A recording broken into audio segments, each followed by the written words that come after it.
नारायण नारायण। आज हम पढ़ रहे हैं प्रभु की निवास स्थली भक्तों का हृदय। जागत सोबत शरण तुम्हारी, बाय डॉक्टर श्री राम किंकर जी महाराज। प्रथम प्रवचन। श्री राम शरणम मम। सबके प्रिय सबके हितकारी, दुख सुख सरिस प्रशंसा गारी। कहि सत्य प्रिय वचन विचारी, जागत सोबत शरण तुम्हारी। तुम ही छाड़ी गति दूसरे नाही, राम बसहु तिनके मन माही। जननी सम जानहि पर नारी, धन पराव विष ते विष भारी। जे हर शहि पर संपत्ति देखी, दुखित होई पर विपत्ति विशेषी।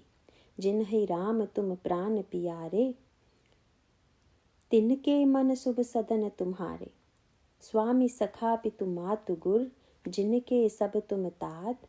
मन मंदिर तिनके बसहु, सिय सहित दो भ्रात।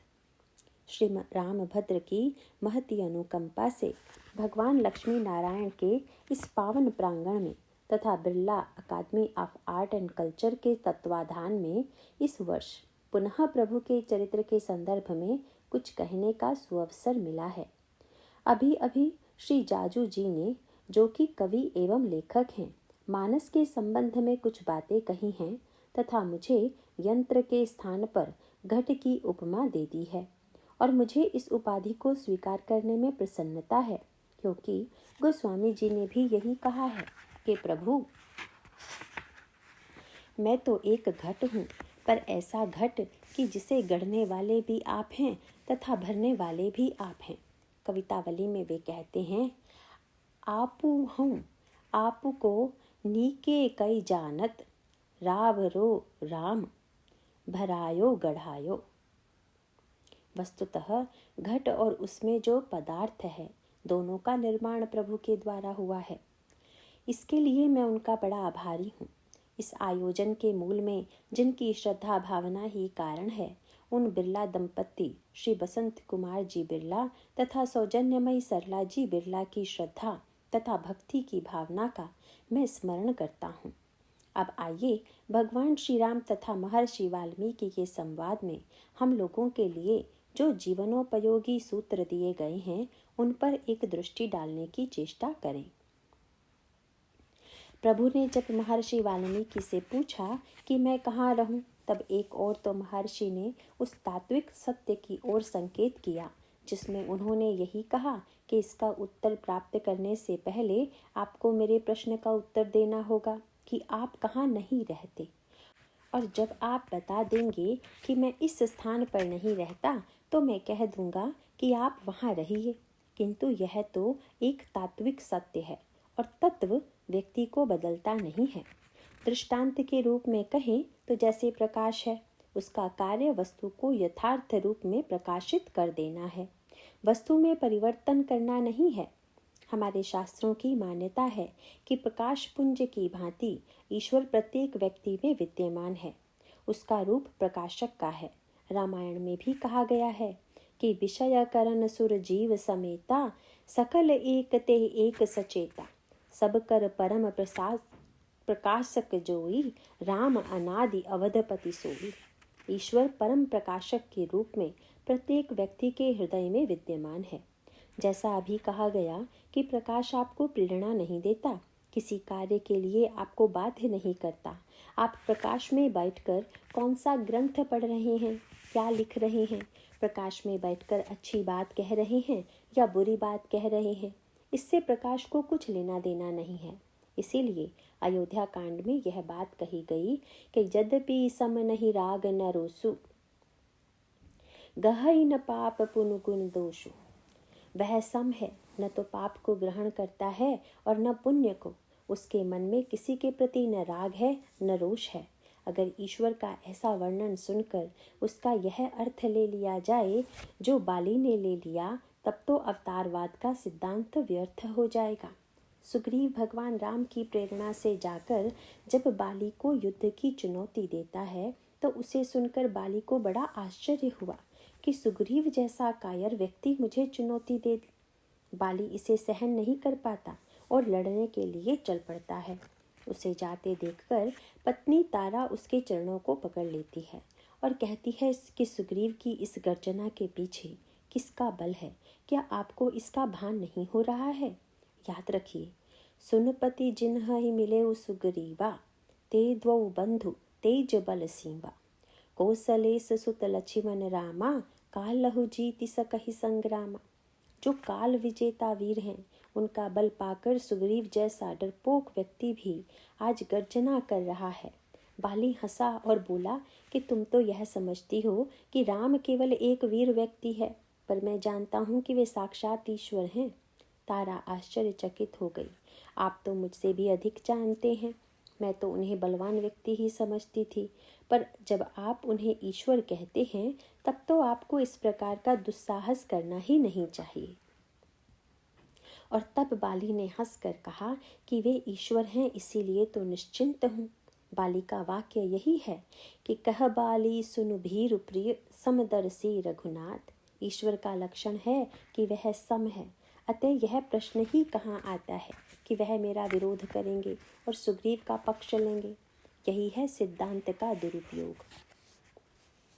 बाली भगवान के समत्व की बात कहता है, यद्यपि सिद्धांततः यह सत्य है, पर क्या समत्व का अर्थ यह ले ले कि सम ईश्वर को पाप पुण्य से कुछ लेना देना नहीं है, इसीलिए हम मनमाना पाप करें? ईश्वर से डरने की कोई आवश्यकता नहीं है। ईश्वर जब पुण्य को ग्रहण नहीं करता तो फिर हमें पुण्य करने की क्या आवश्यकता है? यद्यपि समत्व का सिद्धांत अपने स्थान पर सत्य है, पर ऐसा होते हुए भी व्यक्ति ईश्वर को विषम बनाकर ही अपनी समस्या का समाधान पाता है। गोस्वामी जी ने इसे अयोध्या कांड में इसी रूप में कहा कि यद्यपि वह सम है, उसमें राग और रोष नहीं है, किंतु ऐसा होते हुए भी वह विषम जैसा व्यवहार करता है। वे कहते हैं कि यद्यपि सम नहीं राग न रोषु, गहई न पाप पुनु गुण दोषु, तदपि करहि सम विषम बिहारा, भगत अभगत हृदय अनुसारा। ईश्वर भले ही सम हो, पर भक्त का जो हृदय है उसे विषम बनने के लिए बाध्य करता है। दृष्टांत के रूप में यूँ कहा जाता है कि जैसे सूर्य का प्रकाश कोयले तथा दर्पण पर समान रूप से पड़ता है, पर प्रश्न यह है कि क्या उसका प्रभाव भी दोनों पर समान है? आप जानते ही हैं कि कोयले पर पड़कर वह उसके कालेपन को दिखाता है, पर दर्पण पर पड़ने से उस दर्पण में इतनी अधिक चमक दिखाई पड़ने लगती है कि उसके आसपास भी प्रकाश फैल जाता है। अवतारवाद का सिद्धांत यह है कि ईश्वर भले ही सम हो, पर अगर हमारे हृदय में विलक्षणता हो तो वह सम ईश्वर भी विषम जैसा आचरण करता हुआ दिखाई देगा। इससे उसके समत्व में कोई अंतर नहीं पड़ता, पर व्यक्ति के लिए वह विषम जैसा बन जाता है। प्रकाश के संदर्भ में एक बात यह भी कह सकते हैं कि सूर्य का प्रकाश आतिशी शीशे के माध्यम से रुई पर केंद्रित किया जाता है तो वह प्रकाश रुई को जला देता है। इसका अर्थ है कि उस शीशे में सूर्य के प्रकाश को मात्र ग्रहण करने की ही नहीं, अपितु केंद्रित करने की भी शक्ति है, जिसके कारण रुई प्रज्वलित हो जाती है। इस प्रकार मूल तत्व यह है कि ईश्वर भले ही सम क्यों न हो, पर भक्त तथा अभक्त के हृदय के अनुसार उसका व्यवहार अलग अलग होता है, विषम होता है। बाली ने जब ईश्वर को सम बताया तो सुनने वालों ने गोस्वामी जी से कहा कि आप तो बाली को कोई अच्छी सी उपाधि दे दें। इस समय तो बाली को ज्ञानी कह दीजिए। पर गोस्वामी जी ने कहा, असकई चला महाअभिमानी। यह ज्ञानी नहीं है, अपितु महाअभिमानी है। गोस्वामी जी का संकेत है कि ज्ञान की भाषा बोलकर, पढ़े सुने शब्दों का उपयोग कर अपने आप को ज्ञानी सिद्ध करने का दिखावा करना एक बात है तथा ज्ञानी होना दूसरी बात है। बाली तारा को दिखाना चाहता है कि मैं तो तुमसे बड़ा ज्ञानी हूँ। तुलसीदास जी ने बाली को इसलिए अभिमानी कहा क्योंकि ज्ञान की परिणति निरभिमानिता है। रामायण में लिखा हुआ है कि ज्ञान मान जहाँ एक कहूँ नाही। इसका अर्थ है कि ब्रह्म के समत्व को जानकर अगर हमारे जीवन में समत्व आए तो वह समत्व के सिद्धांत का सदुपयोग है। पर अगर ब्रह्म के समत्व को जानकर मनमाना आचरण करने की वृत्ति आ जाए तो यह ज्ञान के सिद्धांत का सबसे बड़ा दुरुपयोग है। बाली ने ईश्वर की समता का अर्थ ले लिया कि वे सम हैं, अतः मेरे द्वारा सुग्रीव को प्रताड़ित किए जाने पर भी कुछ नहीं करेंगे। मैं उनके साथ चाहे जैसा व्यवहार करूं, वे बोलेंगे नहीं। और प्रभु भी बड़े कौतुकी हैं। जब बाली और सुग्रीव लड़े तो भगवान राम सामने नहीं आए, अपितु वृक्ष की ओट में खड़े होकर देखते रहे। पुनि नाना विधि भई लड़ाई, बिटप ओट दे कहीं रघुराई। रामायण में ऐसे 2 प्रसंग हैं जहाँ प्रभु वृक्ष की आड़ में छिपे हुए दिखाई देते हैं। एक दृश्य वह आता है जब सुतीक्ष्ण जी प्रेम में मग्न होकर नाच रहे हैं और भगवान राम उन्हें वृक्ष की ओट से देख रहे हैं। गोस्वामी जी ने लिखा कि अबिरल प्रेम भगति मुनि पाई, प्रभु देखहि तरु ओट लुकाई। भगवान श्री राम सुतीक्ष्ण जी का दिव्य अनुराग वृक्ष की ओट में छिपकर देख रहे हैं। और बाली सुग्रीव के प्रसंग में भी पुनि नाना विधि भई लड़ाई, बिटप ओट दे कहीं रघुराई। वे दोनों भाइयों की लड़ाई वृक्ष की ओट में छिपकर देख रहे हैं। यही तो ईश्वर का लक्षण है कि आप चाहे अनुरागी हैं तथा अनुराग में उन्मत्त होकर नृत्य कर रहे हैं, या फिर आप में द्वेष है और आप लड़ रहे हैं, लेकिन दोनों ही स्थितियों में वेदांत का यह दृष्टा ब्रह्म छिपकर देखने वाला है। छिपकर देखना ही उसका स्वभाव है। महाभारत में भी आप यही बात पावेंगे। वहाँ पर दुर्योधन और अर्जुन के सामने भगवान कृष्ण प्रस्ताव रखते हैं कि तुम दोनों मेरे संबंधी हो, मैं दोनों की ही सहायता करना चाहता हूँ, इसीलिए एक और मैं रहूँगा पर लड़ूंगा नहीं, और दूसरी ओर लड़ने वाली मेरी नारायणी सेना रहेगी। उन्होंने अर्जुन से कहा कि भले ही बाद में आए हो, पर तुम छोटे हो, मैं तुम्हें पहले अवसर देता हूँ, बोलो इन दोनों में से तुम किसे लेना चाहोगे। सुनकर दुर्योधन आतंकित हो गया। उसका निश्चित मत था कि लड़ाई में न लड़ने वाले को लेकर कोई क्या करेगा। सोचने लगा, अर्जुन ने यदि कहीं सेना मांग ली तो क्या कृष्ण को ले जाकर मैं इनकी पूजा करूँगा। किंतु उसे प्रसन्नता के साथ साथ आश्चर्य तब हुआ जब अर्जुन ने कहा कि ठीक है महाराज, मैं आपको चाहता हूँ, आपकी नारायणी सेना को नहीं। दुर्योधन मन ही मन प्रसन्नता से सोचने लगा कि अच्छा हुआ युधिष्ठिर ने इस मूर्ख को भेज दिया। वस्तुतः ईश्वर नहीं लड़ता, यह केवल महाभारत का ही सत्य नहीं, अपितु यह तो हमारे आपके जीवन का भी सत्य है। अर्जुन से यह कहना कि मैं लड़ूंगा नहीं, अर्थ यही है कि वेदांत का वह ब्रह्म दृष्टा है, वह आपके जीवन में सक्रिय नहीं दिखाई देता। अर्जुन ने उस ईश्वर को सारथी बना लिया। किसी ने दुर्योधन से पूछा कि क्या तुम्हारी सेना पांडवों के सामने टिकेगी।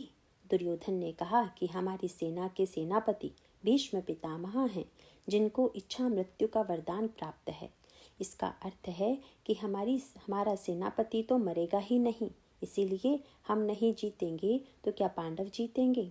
ऊपर से तो दुर्योधन की बात ठीक लगती है, क्योंकि उसे यह तो ज्ञान था कि इच्छा मृत्यु का वरदान प्राप्त व्यक्ति सेनापति के रूप में उसकी ओर है, पर उसे यह सत्य ज्ञात नहीं था कि इच्छा कराने वाले भगवान श्री कृष्ण तो दूसरी ओर हैं। और हुआ भी यही।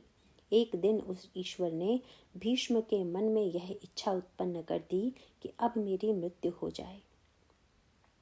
इसका अभिप्राय है कि जो कुछ न करते हुए भी सब कुछ कराने वाला है, उस प्रेरक अंतर्यामी को, उस दृष्टा को दुर्योधन नहीं जानता। किंतु अर्जुन का सौभाग्य है कि वह अकर्ता या निष्क्रिय से दिखाई देने वाले ईश्वर से संबंध जोड़ता है, अपने रथ पर उसे सारथी बनाकर बैठा लेता है। महाभारत के अंतिम दिन एक अद्भुत दृश्य सामने आया। पूरे युद्ध में तो भगवान ने ठीक वही नाटक किया जो एक सारथी को करना चाहिए था। वे प्रतिदिन अर्जुन को रथ पर बैठाकर पूछते थे कि रथ किधर ले चलूं, और अर्जुन जिधर कहते उधर वे रथ को ले जाते थे, तथा सायंकाल लौटने पर वे स्वयं रथ से पहले उतरते और फिर अर्जुन से कहते थे कि अब आप उतरिए। पर 18वें दिन दूसरा ही दृश्य था। उस दिन सायंकाल को लौटकर उन्होंने कहा, अर्जुन आज तो तुम ही पहले उतरोगे।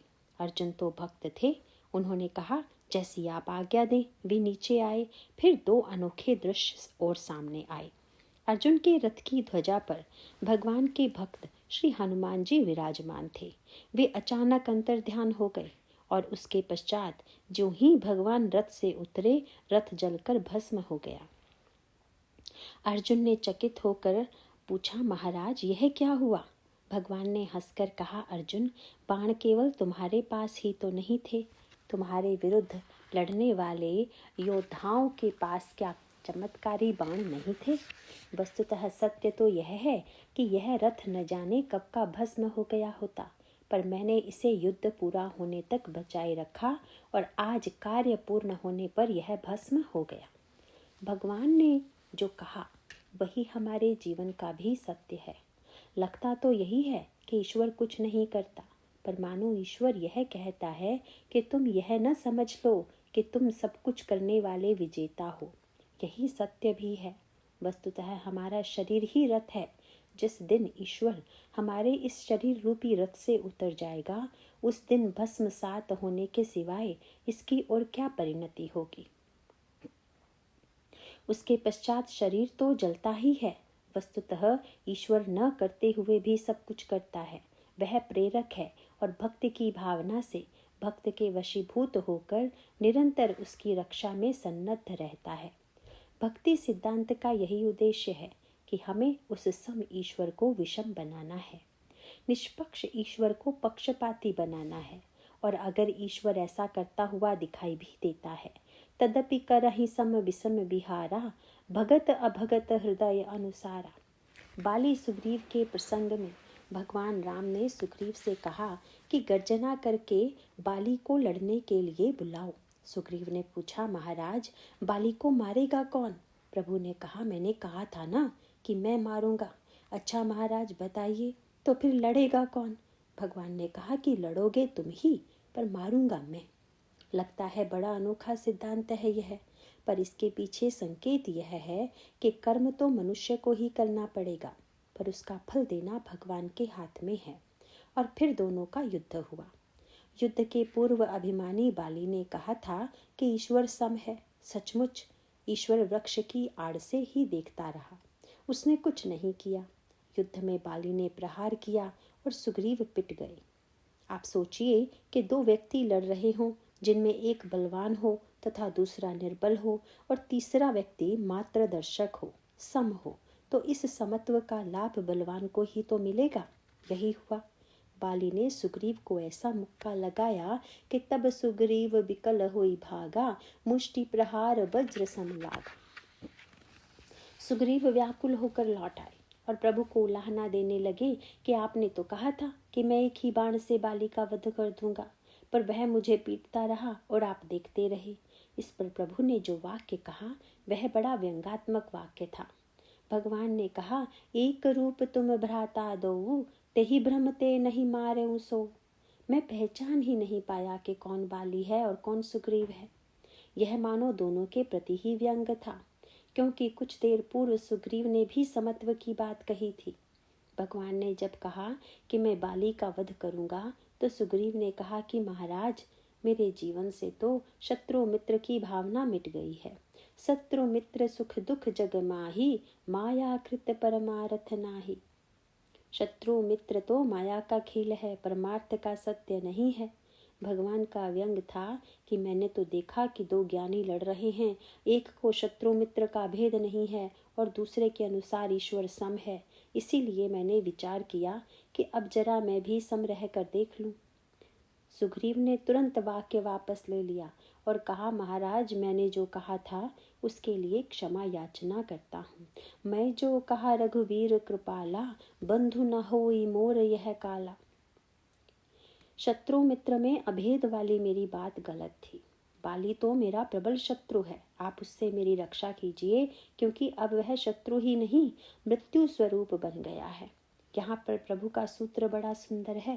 पहले तो उन्होंने समत्व का परिचय दिया, पर संसार में जैसा दिखाई देता है कि व्यक्ति समत्व का पग पग पर दुरुपयोग कर सकता है, बाली ने भी वही किया।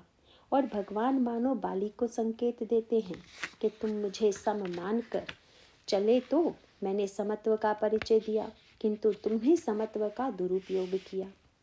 भगवान श्री राम ने सुग्रीव से कहा कि तुम एक बार और लड़ने के लिए जाओ, पर जाने से पूर्व प्रभु ने सुग्रीव के गले में अपने गले से माला निकालकर पहना दी।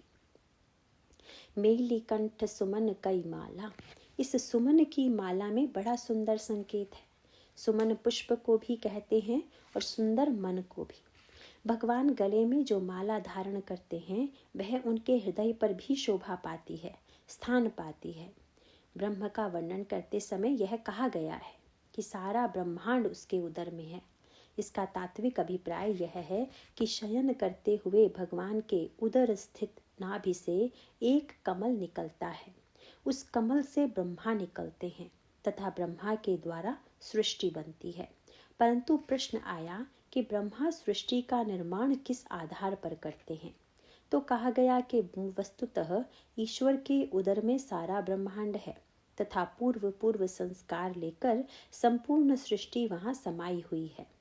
ब्रह्मा का कार्य केवल इतना है कि वह कर्म की परंपरा के अनुसार पुनः सृष्टि का सृजन करे। तो भक्त का स्थान कहाँ है? क्योंकि भाई उदर में जो हैं वे सब तो समान रूप से एक ही स्थिति में हैं, पर भगवान का भक्त वह है कि जो भगवान के उदर से ऊपर उठकर भगवान के हृदय में पहुंच जाता है। यात्रा छोटी सी ही है, क्योंकि हृदय तथा उदर में 2 अंगुल की ही दूरी होती है, और जो उदर से हृदय में पहुंच जाए वही भक्त है। संकेत आता है कि भक्त भगवान के हृदय में निवास करते हैं। विभीषण जी ने जब भगवान श्री राम के पास जाते हैं तो उनको संकोच होता है कि मेरे मन में राज्य का लोभ आ गया था। प्रभु कहीं यह न समझें कि यह तो लोभ से मेरे पास आया है। भगवान संकोच जान गए और उन्होंने विभीषण से कहा, विभीषण, लोभी तुम नहीं, लोभी मैं हूँ। नहीं नहीं महाराज, आप इतना बड़ा राज्य छोड़ आए, आपको लोभ कहाँ? भगवान ने कहा, न, सारे ब्रह्मांड को भले ही मैं छोड़ दूं, पर एक प्रसंग में मैं भी लोभी हूँ। प्रभु कहते हैं, समदर्शी इच्छा कछु नाही, हर्ष शोक भय नहीं मन माही। अस सज्जन मम उर बस कैसे, लोभी हृदय बसई धनु जैसे। जिसमें ये लक्षण हैं वे भक्त मेरे हृदय में वैसे ही निवास करते हैं जैसे लोभी के हृदय में धन।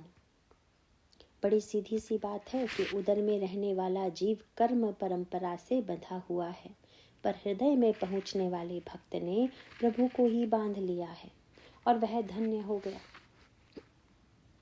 भक्त भगवान के हृदय में रहता है तथा भगवान भी भक्त के हृदय में निवास करते हैं। भगवान से पूछा गया कि आप सबके हैं, तो उन्होंने कहा कि बिल्कुल नहीं। अवतार के ईश्वर ने स्पष्ट कर दिया कि वह तो मेरा वेदांत का बोधगम्य रूप है। और अब स्थिति यह है कि मदन्यम ते न जानन्ति नाहम तेभ्यो मनागपि। मेरा भक्त मुझे छोड़कर किसी को नहीं जानता। बस ईश्वर में जो ऐसा पक्षपात उत्पन्न कर देता है वही भक्त है। प्रभु के हृदय पर वही आसीन होता है जो सुमन है, और उस सुमन की माला को प्रभु ने सुग्रीव के गले में पहना दी। वह बाली को सूचना थी। बाली ने बाद में यही कहा कि आपने तो छिप के मारा। प्रभु ने हंसकर कहा, बाली, सच बताओ कि मैं छिप रहा था या तुम देखना नहीं चाहते थे?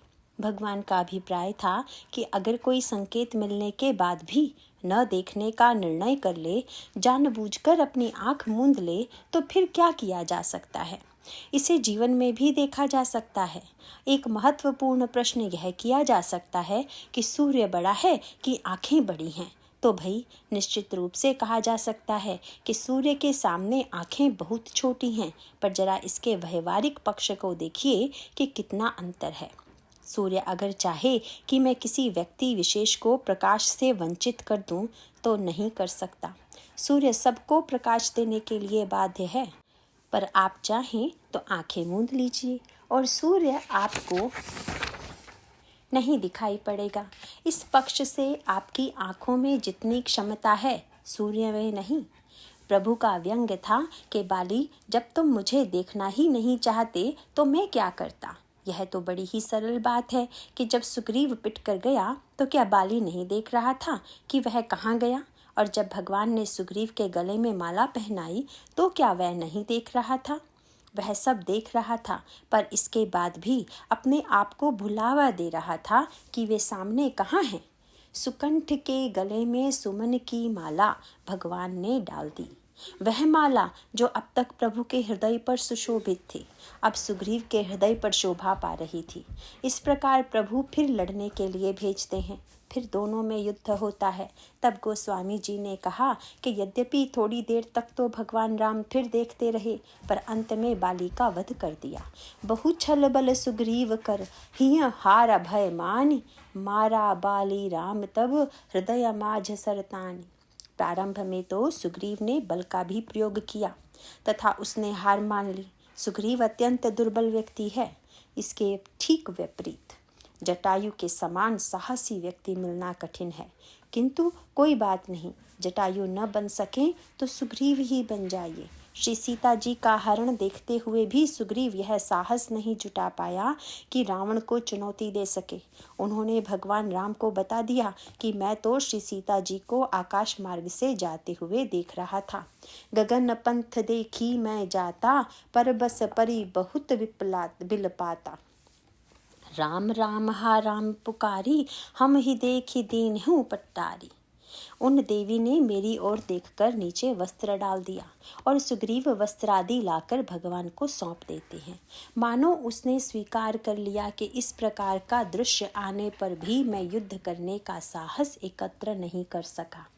इसका अभिप्राय है कि अगर हम में सामर्थ्य है तब तो यह महानतम आदर्श है कि हम अन्याय का विरोध करें, पर सभी व्यक्ति तो ऐसे नहीं होते।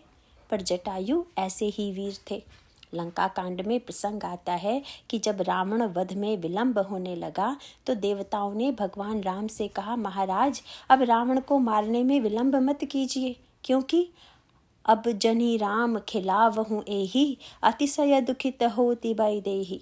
श्री सीता जी अत्यंत दुखित हो रही हैं, किंतु भगवान ने यह सुना तो वे मुस्कुराने लगे। लिखा हुआ है, देव वचन सुनी प्रभु मुस्काना। प्रभु को हंसी क्यों आई? यद्यपि प्रभु बोले नहीं, यही तो उनका शील है, पर हंसी में मानो व्यंग यह था कि आज आप लोग जानकी जी के लिए इतने चिंतित हैं, पर लक्ष्मण जी जब आप लोगों पर श्री किशोरी जी की रक्षा का भार सौंप कर गए थे, उस समय रावण के द्वारा उनके हरण किए जाने पर आप लोगों ने नहीं रोका। वर्णन भी यही आता है कि बन दिसि देव सौंपि सब काहू, चले जहाँ रावण ससी राहु। वास्तव में बेचारे देवताओं को चिंता तो अपने स्वार्थ की है, पर वे बहाना बना रहे हैं श्री जानकी जी का। तो भाई इतिहास में साहसी व्यक्ति तो थोड़े ही हुआ करते हैं, किंतु रामायण का एक दर्शन है और वह बड़े महत्व का है। रामायण में कहा गया कि आप रामायण को कहिए, सुनिए और जीवन में उतारिए, क्योंकि उतारना ही चाहिए। पर साथ साथ एक बात यह और कही गई है कि कहहि सुनहि अनुमोदन करहि। कहने और सुनने के स्थान पर जो समर्थन भी करता है वह साधारण सूत्र नहीं है। इसका अर्थ है कि अन्याय का कम से कम वाणी से तो समर्थन मत कीजिए, वाणी के द्वारा तो बुराई का पक्ष मत लीजिए, भले ही हम में इतना साहस न हो कि उसे मिटाने के लिए प्रयत्न कर सके, उसके विरुद्ध युद्ध कर सके। पर अन्याय तो अन्याय ही है और हमारे जो भीतर दुर्बलता है इस बात को भी समझ लेना कम नहीं है। सुग्रीव ने सरलता से यह बात भगवान राम के सामने स्वीकार कर ली कि मुझ में इतना बल और साहस नहीं था कि मैं रावण से लड़ने की बात सोच सकूं, और इस कार्य के लिए भगवान ने दुर्बल और कायर मानकर उसे तिरस्कार की दृष्टि से नहीं देखा। उन्होंने कहा कि कोई बात नहीं, इस कथा का तात्पर्य है कि हम बुराई को बुराई के रूप में देखें और ईश्वर के सामने अपने हृदय को खोल कर रख दें। वर्णन आता है कि सुग्रीव ने जब अपने सारे संस्मरण सुनाए, पूरी आत्मकथा सुनाई, तो लक्ष्मण जी बड़े आश्चर्य से देखने लगे, क्योंकि पूरे संस्मरण में एक ही बात थी कि वे मायावी के डर से भागे, बाली के डर से भागे तथा भगवान श्री राम के डर कर भी भागने ही वाले थे, और रावण से तो डर के मारे लड़े ही नहीं। लक्ष्मण जी ने पूछा, भगवान श्री राम से पूछा, क्या आपको गीधराज जी की याद आती है? प्रभु की आंखों में आंसू आ गए। बोले, लक्ष्मण, उन्हें खोकर तो मैंने पिताजी को दूसरी बार खो दिया है। और तब लक्ष्मण जी ने व्यंग भरी भाषा में पूछा, सुग्रीव आपको कैसे लगते हैं? प्रभु ने कहा, सुग्रीव भी अच्छे लगते हैं। लक्ष्मण जी ने कहा, महाराज क्या अच्छे हैं?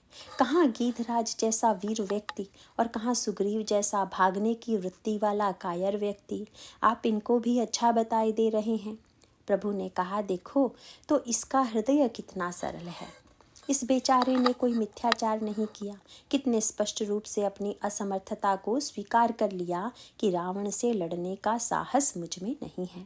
और देखो लक्ष्मण, एक प्रकार से इन्होंने यह अच्छा ही किया, क्योंकि अगर गीधराज की तरह इन्होंने भी प्राणोत्सर्ग कर दिया होता तो इनका महान प्रेम तो प्रकट होता, किंतु कोई लाभ नहीं था।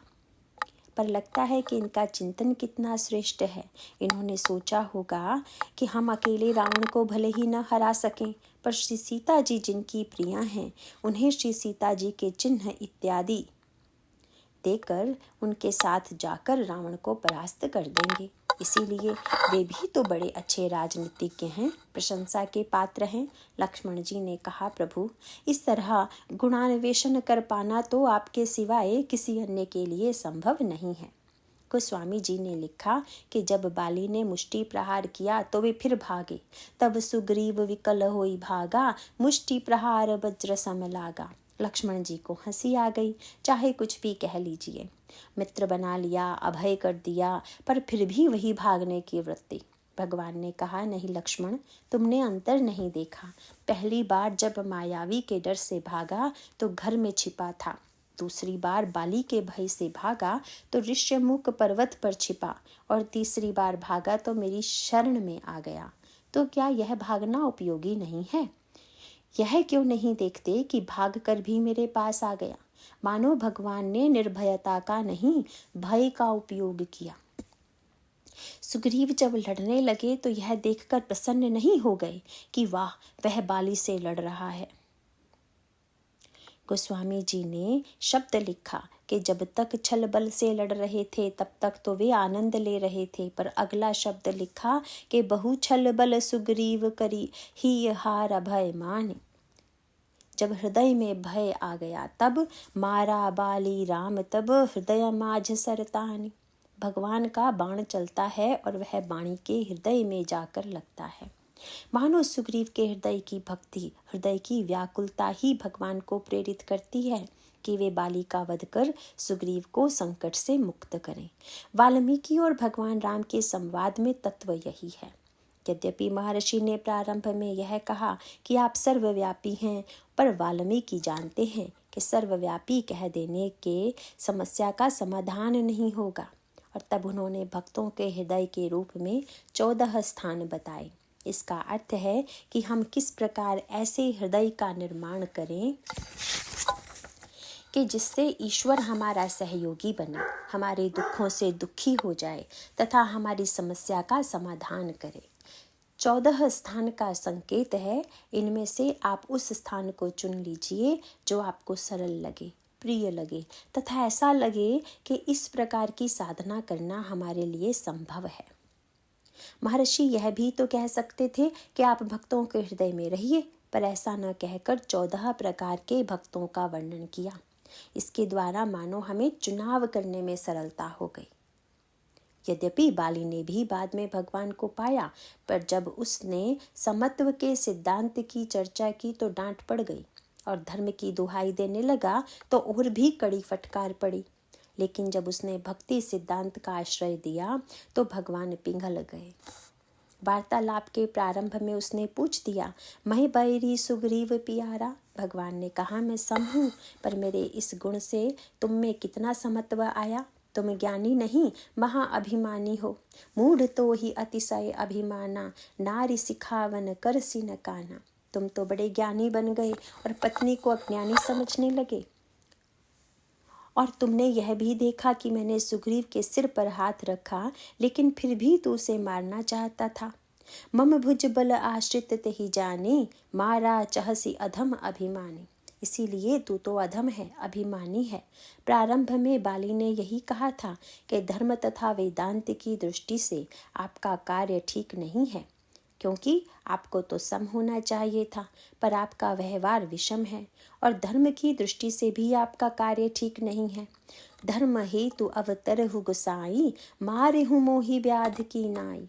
भगवान ने कहा कि अगर धर्म की दृष्टि से विचार करें तो तुम्हारा आचरण क्या धर्म युक्त है? मैं तो धर्म की रक्षा के लिए आया हुआ हूँ, इसीलिए अधर्मी को दंड देना चाहिए कि नहीं? और तुम्हारा अधर्म यह है कि अनुज वधु भगिनी सुत नारी, सुनु सठ कन्या सम एचारी। इनहि कुदृष्टि बिलो कई जोई, ताही बधे कछु पाप न होई। तुम कह रहे हो कि मैंने छिप कर मारा, पर जब तुम्हारी पत्नी तुम्हें समझाने की चेष्टा कर रही थी तो उसके मुंह से कौन बोल रहा था? उस समय तुम्हारी पत्नी के हृदय में बैठकर उसकी वाणी के द्वारा मैं ही तुम्हें समझा रहा था, पर तुम ही न देख पाए और न समझ पाए। वस्तुतः तुम्हारा समत्व ज्ञान बघारना मात्र अभिमान है, वास्तविकता नहीं। अपितु तुमने तो समत्व के दुरुपयोग की कुचेष्टा ही की है। इस संदर्भ में एक कथा आती है। कहा जाता है कि एक नया सत्संगी था। उसने कथा में सुना कि ईश्वर तो सर्वत्र है, और जब सत्संग से लौट रहा था तो मार्ग में उसने देखा कि एक हाथी मतवाला हो गया है और इधर ही आ रहा था। हाथी का पीलवान जोर जोर से चिल्ला कर कह रहा था, हट जाइए, हाथी पागल हो गया है। किंतु उसने सोचा कि आज ही तो सुना है कि ईश्वर सर्वत्र है, इसीलिए हाथी में भी है, तो फिर हटने की क्या आवश्यकता है? यह सोचकर वह मार्ग से नहीं हटा। हाथी ने सूंड से उठाया और फेंक दिया। वह मरा तो नहीं, किंतु घायल होकर महीनों बिस्तर में पड़ा रहा। कई माह बाद स्वस्थ होकर कहीं जा रहे थे कि अचानक मार्ग में वही महात्मा जी मिल गए। पूछ दिया, भगत आजकल सत्संग में नहीं आते हो? वे बोले, महाराज एक दिन के सत्संग का फल इतने दिनों तक भोग रहा था, अब फिर आऊंगा क्या? महात्मा ने पूछ दिया, क्या हो गया था? वे बोले, पीलवान कह रहा था कि हाथी पागल हो गया है, पर मैंने सोचा कि जब ईश्वर सर्वत्र है तो हाथी में भी है, अतः चिंता की क्या बात है। मैं नहीं हटा। फलस्वरूप हाथी ने दूर फेंक दिया और हड्डी पसली टूट गई। महात्मा जी ने पूछ दिया कि यह बता दिया कि ईश्वर हाथी में था तो पीलवान में था कि नहीं? हाथी में भगवान चुप थे, पर पीलवान वाले भगवान तो बोल रहे थे कि हट जाओ, पर तुमने सुनकर भी उनकी बात पर ध्यान नहीं दिया।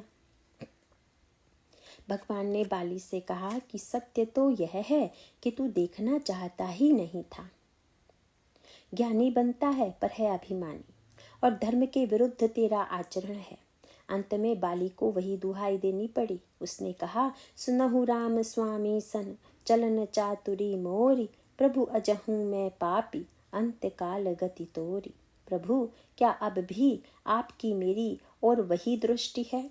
आप मेरे सामने बैठे हैं, मैं आपका दर्शन कर रहा हूँ, और फिर भी आप कहते हैं कि मैं पापी हूँ।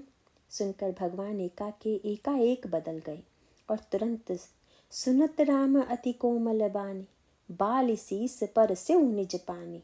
बाली के सिर पर हाथ रख दिया और कहने लगे, बाली मैं तुम्हें जीवन दान दे रहा हूँ, अचल करऊँ तनु राखहूँ प्राणा।